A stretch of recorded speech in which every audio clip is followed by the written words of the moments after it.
саяхан маань хэсэг найз үсттэйгээ хоолнд ороод сууж ирсэн. Ярьцгааж байна л да.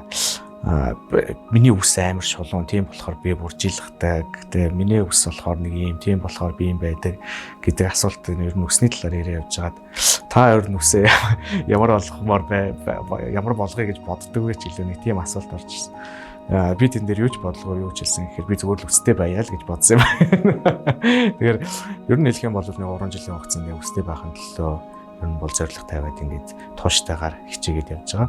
Тэгээ үр дүн нь бас ер нь хангалттай гараад явж байна л гэж бодож байна. 2023 оны 4 сард тэгээ 4 сарын 10-ны өдөр байсан санаж байна.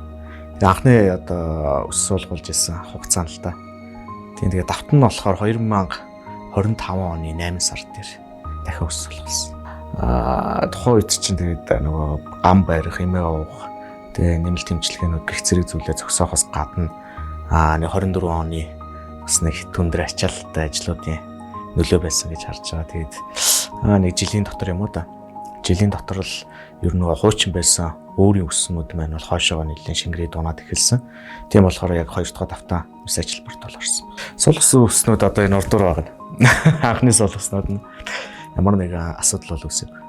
За тэгээд энэ 2 удаагийн мэс ажилбарыг ингээд даваад үзэх юм бол ерөнхийдөө нийт сулгасан өсний тоо бол бараг нэг одоо 10 хэдэн мянган юм гээ. Ер нь бол нэлээд их тооны үсийг болоо суулгуулж ямар ч үсэн өнөөдрийн үр дүнд бол хүрсэн байдалтай байж байна. Хэрвээ энэ 2 удаагийн имчилгээг мэс засалт ороод тэгээ ингэж хичээл зүтгэл гаргаж яваагүй байсан бол өнөөдөр одоо ингээ миний дээдлэлт ингээ ямар ч үс байхгүй шүү дээ. Тэгээ бодоод үзэхээр ер нь бол зорилго тавиад явсны үр дүн бол гарч ийна л гэж хэлж байгаа. Байсан зүйлийгээ л одоо буцаага байлгах гээл хичээж байгаа. Түүнээс ш одоо цэвэр гоосах нэмж засал гэж хэлгээд аюу хэцүү байхгүй.